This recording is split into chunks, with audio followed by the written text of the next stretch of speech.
Welcome to the CISSP Cyber Training Podcast, where we provide you the training and tools you need to pass the CISSP exam the first time. Hi, my name is Sean Gerber, and I'm your host for this action-packed, informative podcast. Join me each week as I provide the information you need to pass the CISSP exam and grow your cybersecurity knowledge. All right, let's get started. Good morning, this is Sean Gerber with CISSP Cyber Training. Hope you all are doing wonderful this day. Today is another beautiful day here in Wichita, Kansas, and I just can't complain whatsoever. Today we're going to be talking about Domain 2 of the CISSP exam. We're going to go over some details around some awesome aspects as it relates to that specific area. But before we do, one thing I saw in the news that was interesting today was around the cyber skill gap. Now, this is on InfoSecSecurityMagazine.com. And I don't know if you all have been listening to the news and what some of the changes that have been happening around the world. One of the things that has come up routinely, especially with the economy slowing down, supposedly, who knows what it is, there has been a cutback in relation to some of the cybersecurity workforces. More or less, some people are getting laid off. Now, this is interesting in the fact that they're getting laid off, but they're not really going to have to wait long to get a job, because I was reading this article talks about how that's basically about 4 million people are looking for a job. There's basically 4 million roles open around the globe for cybersecurity. So it's pretty amazing that you could basically leave a job and then just get one picked up pretty quickly. However, that being said, you obviously have to go through all the pain and suffering of trying to find a new role. But what they're saying is that out of basically 92% of the professionals that they had dealt with that are in cyber right now still see that there's a strong skill gap within their organization. And I've seen that myself, where there's plenty of people that may be trying to learn cybersecurity, but they just don't have all the skills needed. I will even point fingers at myself in that one of the weak points that I have is around AI and the cloud-based security. The good thing is there's other people that are much stronger than me that I work with that help me. But at the end of it is I feel strongly that there's just a huge gap between what I know and what I should know and what I actually know. But the bottom line is that they're having various cutbacks and layoffs are impacting each of the cybersecurity sectors. And I've seen this as well, is that there are companies that are either having to do hiring freezes, budget cuts, promotions and raises are getting freezed depending upon the economy and the business. And then there are obviously some layoffs. Then you look at this screen, you'll be able to see this on CISSP Cyber Training, or actually on my YouTube channel a little bit later on. You'll be able to see that there's around a 30% change in organizations that are either dealing with budget cuts, promotion changes, layoffs, and so forth. So there's a lot that's happening within the cybersecurity space. That being said, I know the Biden administration just came out with, at the time of this recording, a couple days ago, where they're putting in place anything that deals with AI. The U.S. government wants to know about any security gaps that you may have. So that's going to put another burden on our security workforces to ensure that they are able to get that information to the U.S. government. And I assume that wherever you're listening to this, your government's probably going to want something very similar to that. They all kind of follow suit. When they see a shiny penny, they all gravitate towards it. So they go, oh, that's a great idea. We should do that too. And that's what they do. They all like little lemmings, they all kind of chase the same thing. Now, an interesting also part is that they talked about that there's about 28% of cyber professionals reported layoffs elsewhere in their organization. I've seen that personally myself. That's occurred. Whereas in the cyberspace, it isn't so much in my roles, but then other parts of the organization, people were getting let go, which is it's not good. It's not good for people. It's not good for morale. It's unfortunate, but it's business. It's not personal. And that's the part that's really hard for some people to understand as well, is just the fact that when companies have to do this, they don't do it because they don't like people. I mean, I guess there's probably companies that do that, but for the most part, they don't do that. It is just business, and they have to deal with the cost of that, but it doesn't help matters any when you're the one that's getting on the receiving end of that. Big thing comes into those insider threats they said are on the rise, and I've seen this personally myself, is that there's more folks that are trying to basically through their moonlighting options, through whatever it might be, are actually becoming a bigger threat for organizations. They're saying this is up close to 71% of the workload of people have increased. And so therefore of the people they've asked as it relates to this survey, 52% of them that responded said they've seen a significant increase in insider related events and incidents. So that's important that wherever you go with your CISSP, you need to make sure that you are focused on the insider threat issue. It will be a factor at whatever company you go work for. Doesn't matter how good the company is, there's going to be people that are going to take advantage of that. The last thing I want to kind of go through is the lack of AI skills. If you're studying for your CISSP, obviously you want to expand your career and you want to learn more things. Well, the AI piece of this is becoming a bigger factor. Now, one thing I read that I thought was good is the fact that you do as a cybersecurity professional, you're in a much better position than you think you are. You may not know all of the details around machine learning languages, but you will, based on your experience in security, you can do a really good job of helping mitigate some of the risks that it can be brought on by these different types of technologies. So you have the skills, the chops needed to be successful. But again, AI is a big factor in what's happening around the globe and what the changes that you're seeing. All right, that's all I've got. You can check out this article. Again, it's at Info Security Magazine, and it's about cyber skills and the overall gaps that they're seeing by James Cooker. All right, let's get started on today's lesson. Okay, so today in this podcast, we're going to be going over the decoding the data rules that are associated with CISSP and around some of the guidelines that you might see through NIST. So we're going to basically get into what are data owners, what are asset owners, what are data processors, controllers, custodians, all of those pieces we're going to kind of walk through as it relates to the CISSP and things you need to be aware of. We're also, the last part of this, going to be getting into the regulations that you may see as it relates to these different types of roles, so that you're aware of when you may deal with them. Because like GDPR, HIPAA, they all talk about these a little bit differently. Okay, so when you're dealing with these roles, it is important for you to define these in a good way, especially when you're dealing with any sort of aspect of your organization. And it's important that by doing this, that everybody understands the role that you're trying to accomplish with these specific data protections. And so as it comes down to, we're going to go into each of these, and I'll use an example of how this has been one in where I've seen in the past that has been a bit of a challenge, is that who actually is the data owner? Who is the person who is the administrator? Who is the custodian? And these terms, these are designed with the CISSP so that you have a consistent set of terms to talk about this within your organization. But when you get into companies, they will all talk about it a little bit differently. But I will tell you that in many cases, the data owner is probably the crux. It's the key factor that you need to really truly understand. And you need to work through as a security professional within your organization. Who is the data owner specifically for the data that you're trying to protect? And then with the CISSP, this is really, really hard, I'd say really hard. It's really challenging, and you need to make sure that as you're leading the overall data protection within your organization, people are going to look to you to give them guidance and direction in this space. So it's important for you to understand it. Hence, that's why it's taught in the CISSP, is because they feel you should need to know it. It's also called out in NIST, which is your National Institute of Standards and Technology. They will talk about the various data roles that you may experience. And it's a really good publication to walk you through the different data roles and how they would work within your organization. And it's all tied to the NIST Cybersecurity Framework. Now that framework, as you guys are well aware, that is changing. They have made some modifications to it that will be occurring here in the near future. But bottom line is the NIST Cybersecurity Framework is a really good framework, no matter where you're at, what country you're in, and what geographical location you might be. Using that framework is very helpful.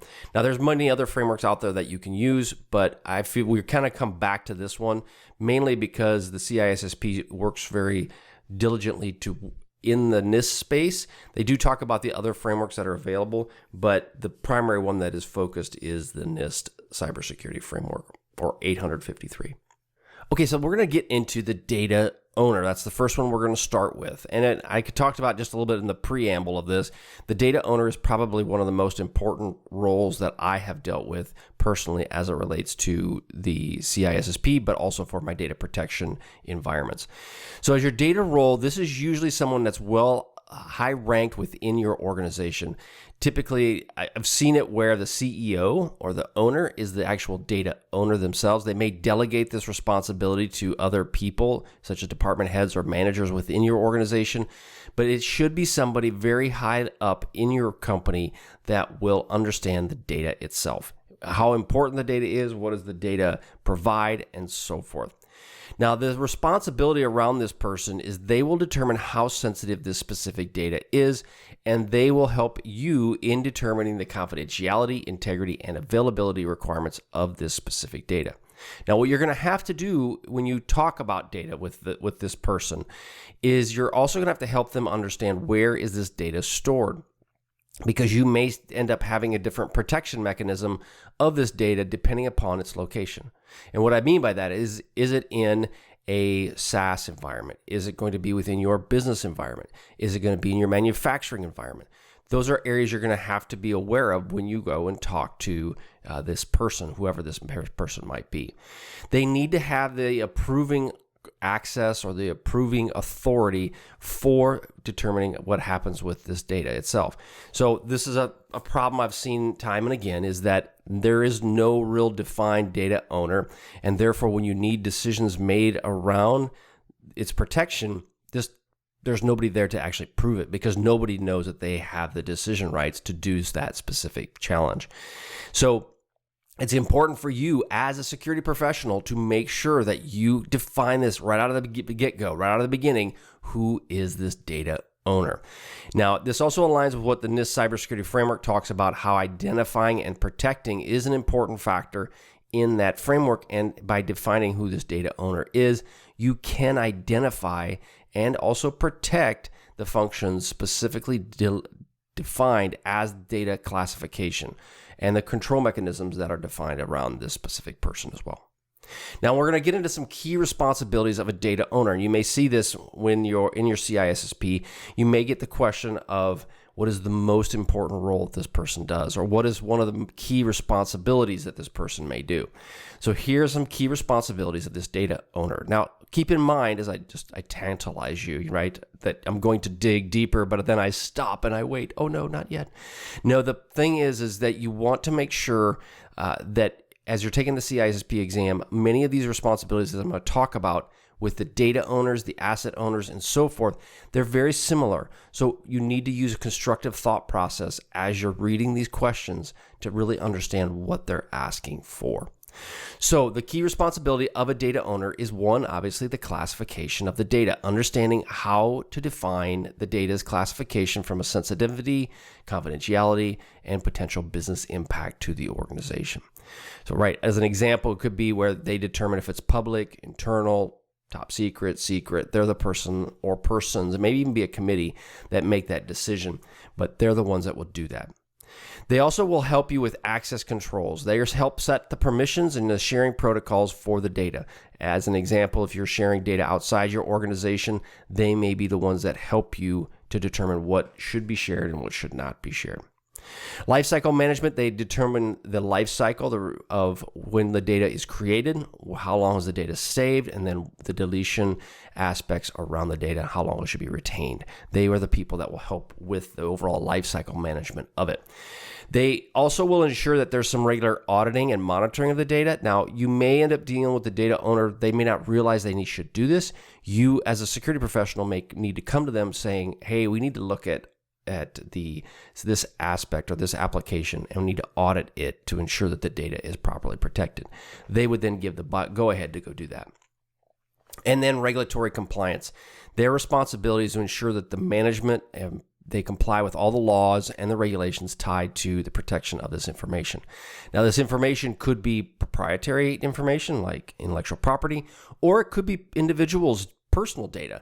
You'll deal with this if you're in China. I deal with the PIPL, which is a Personal Information Protection Law. You will have to deal with that as if you're sending data outside of China as a country.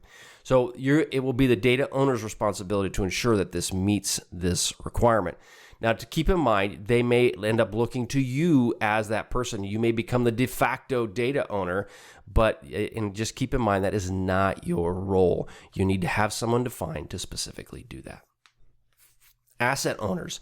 Now, the asset owner, it has a broader responsibility over the entire asset. And this could be a physical device, could be software, or it could be the data itself.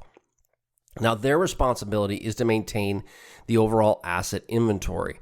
This includes all hardware, software assets, etc., and they are responsible for any sort of bringing on anything, acquisitions, maintenance, or decommissioning of the assets themselves. Now, keep in mind, this could be delegated. Again, a lot of this is delegated in many cases to IT, but you as an IT professional need to make sure that there is somebody that as physical control, it's in their response. We call it the RRNEs, and their responsibilities, expectations, and their role, responsibilities, and expectations. They need to make sure that that is defined in there for them.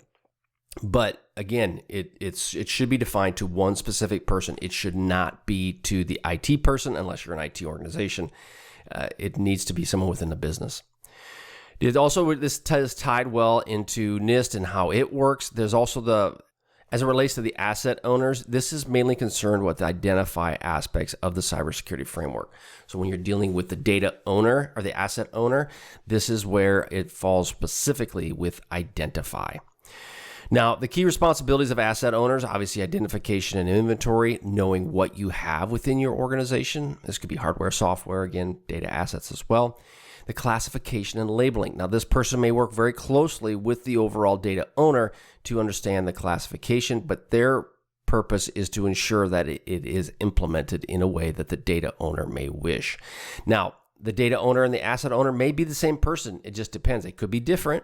They don't have to be different, but know that they want to have the key thing around the CISSP is they're trying to define each of these roles and what their responsibility is. But again, the individual could be wearing multiple hats, being the data owner, the asset owner, and so forth.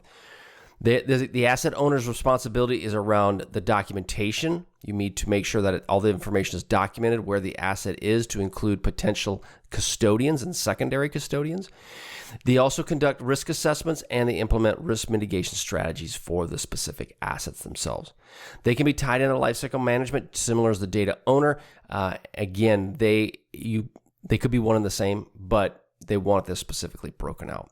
They're tied into auditing and monitoring as well, which kind of tools could be used to monitor the access. As an example, if you have tools that are looking through your environment to know what kind of data you have, what kind of assets you have, there would be an example of, I know Intune uses asset management.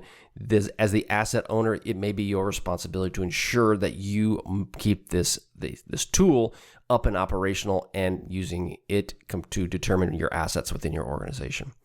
They also will be important in developing the policies and the procedures around these assets, creating the policy where, okay, so is there patch management? When can you use the asset? When can't you use the asset?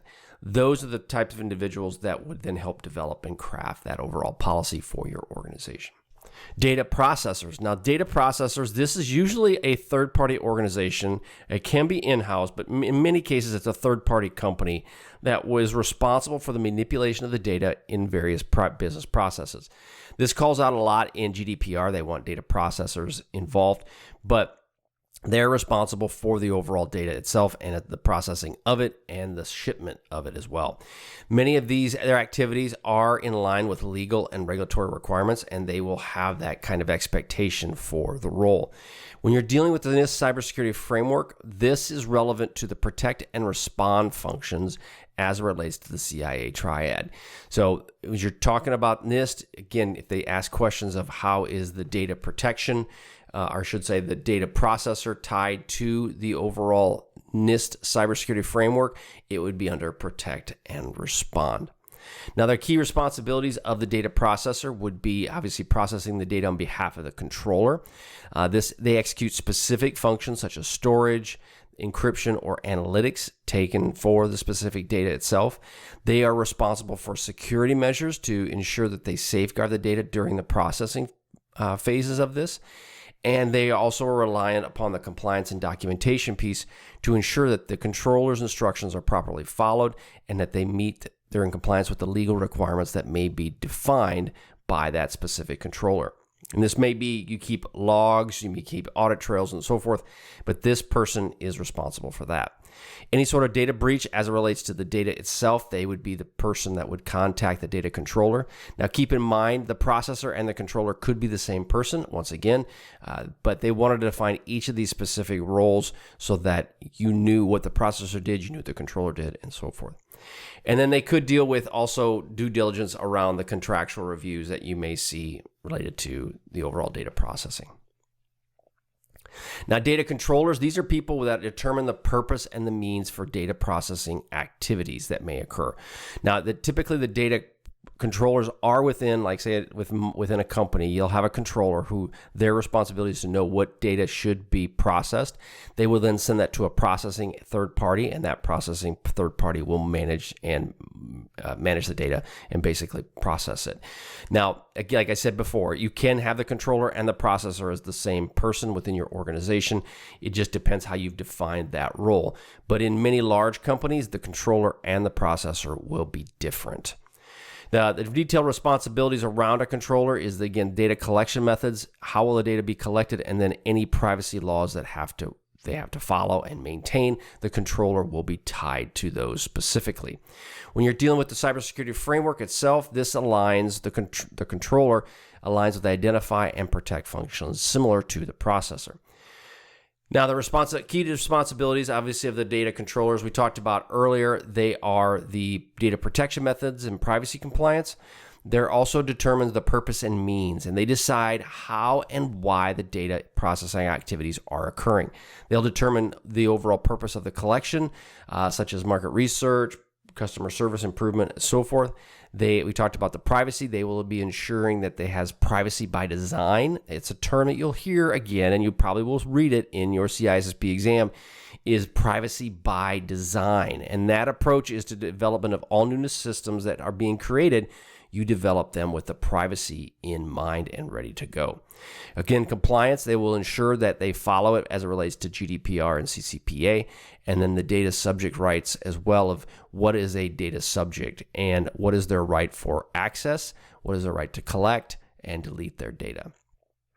And then contract management, obviously they will come along and make sure that the contracts are properly in place. Data custodians, these are technical experts that are tasked with the day-to-day management of the data. They ensure the data owner's policies and guidelines are implemented, and they're the ones that will basically do a lot of the heavy lifting as it relates to the data itself. They'll make sure that the security controls are implemented, and they will conduct regular audits. Now, the key question around is, can the processor, custodians, and controllers all be the same person? It just, like I said before, they can be. Typically, they will be separated, but they can also be together under one specific role, depending on the size of your company.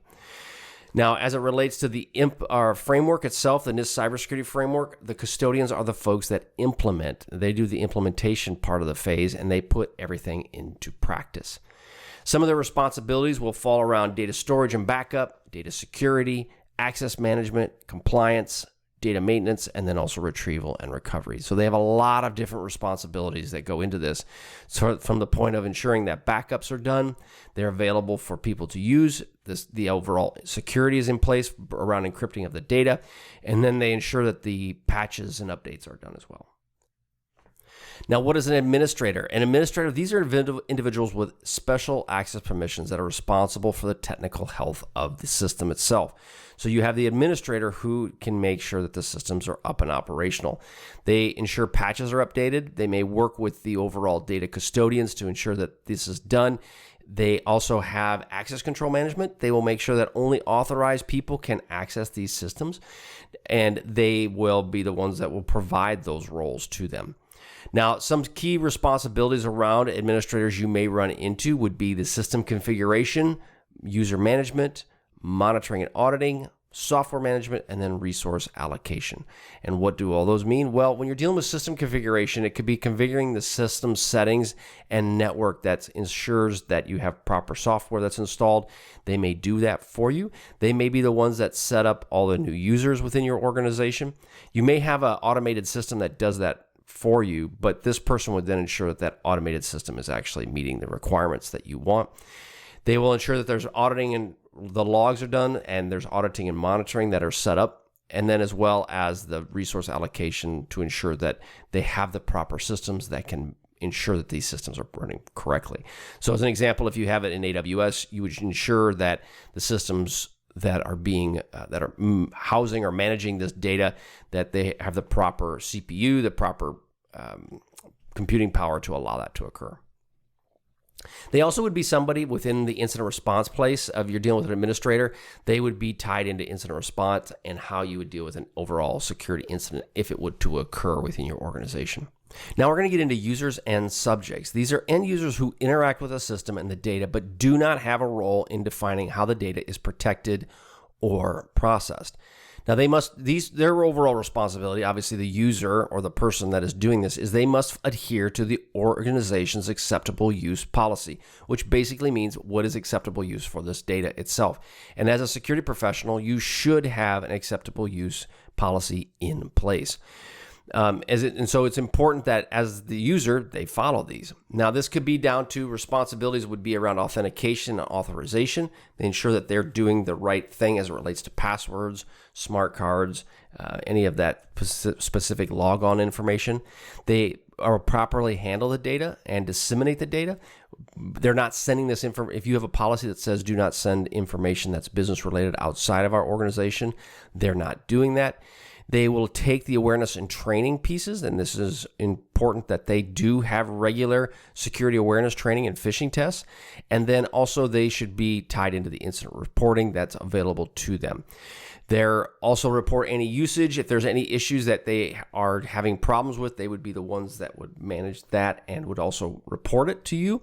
And it's important that you have users that understand the data protection policies within your organization, because if something goes outside of those protections, they will inform you of it. I've had numerous cases where the data was maybe mishandled accidentally, and I've had users contact me saying, hey, this is what occurred.